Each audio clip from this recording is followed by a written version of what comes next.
High everyone এই যে সুন্দর ব্লাউজটা তোমরা দেখতে পাচ্ছ এই সুন্দর ব্লাউজটার আজকে স্টিচিং তোমাদের সাথে শেয়ার করব যেটা প্রিন্সেস কাট ব্লাউজ। তো চলো শুরু করা যাক।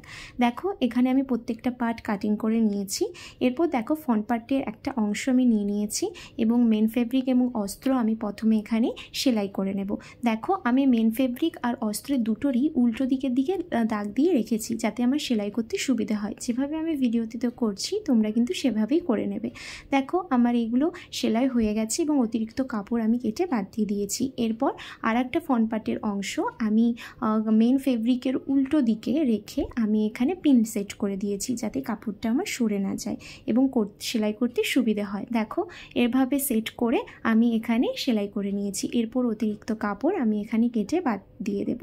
দেখো আমি সামনে সুইট হার্ট নেক করেছি দেখতেই পাচ্ছ এবং করার পর অতিরিক্ত কাপড় দেখো আমি এখানে বাদ দিয়ে দিয়েছি।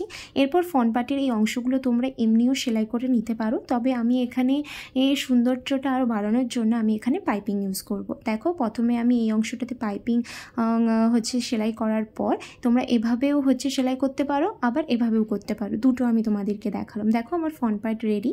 এরপর আমি ব্যাক পার্টটা রেডি করব। দেখো আমার ব্যাক পার্টও রেডি হয়ে গিয়েছে। ব্যাক পার্ট রেডি করার পর আমি এখানে টেকেনটা দিয়ে দেবো, যেটা তোমরা ভিডিওতে দেখতে পাচ্ছ। টেকেনটা দিয়ে দেওয়ার পর আমি এখানে কিন্তু পাইপিং ইউজ করব। তবে পাইপিং ইউজ করার আগে আমাদেরকে একটা জিনিস লক্ষ্য রাখতে হবে, আমরা দড়ি বাঁধা করলে আগে কিন্তু দড়িটা ওখানে সেলাই করে দিতে হবে, তারপর কিন্তু আমরা পাইপিংটা ইউজ করব। এতে কি হবে, ফিনিশিংটা কিন্তু ভালো আসবে। তো যাই হোক দেখো আমি এখানে 2.5 ইঞ্চি মাপে দাগ দিয়ে দিয়েছি। দেওয়ার পর আমি পাইপিংটা এখানে সেলাই করে দেব। তবে মুখটা ঠিক যেভাবে আমি রেখেছি ভিডিওতে তোমরা দেখতে পাচ্ছ সেভাবেই কিন্তু রাখবে। দেখো হয়ে গিয়েছে। এরপর আমি পাইপিংটা কিন্তু লাগিয়ে নেব। পাইপিংটা লাগিয়ে নেওয়ার পর আমার ব্যাক পার্টটাও কিন্তু সুন্দর হয়ে গিয়েছে।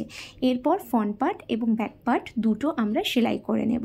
যেভাবে আমি ভিডিওতে করছি তোমরাও কিন্তু ঠিক সেভাবেই করবে। দেখো আমার কমপ্লিট হয়ে গিয়েছে ফ্রন্ট পার্ট এবং ব্যাক পার্ট স্টিচিং করা এবং দেখতেও খুব সুন্দর লাগছে। এবং এই অংশটাতে আমার এখানে হাতা লাগানো হবে। হাতাটা আমি ঘটি হাতা করেছি, যেটার ভিডিও অলরেডি আপলোড আছে, তোমরা কিন্তু দেখে নিতে পারো।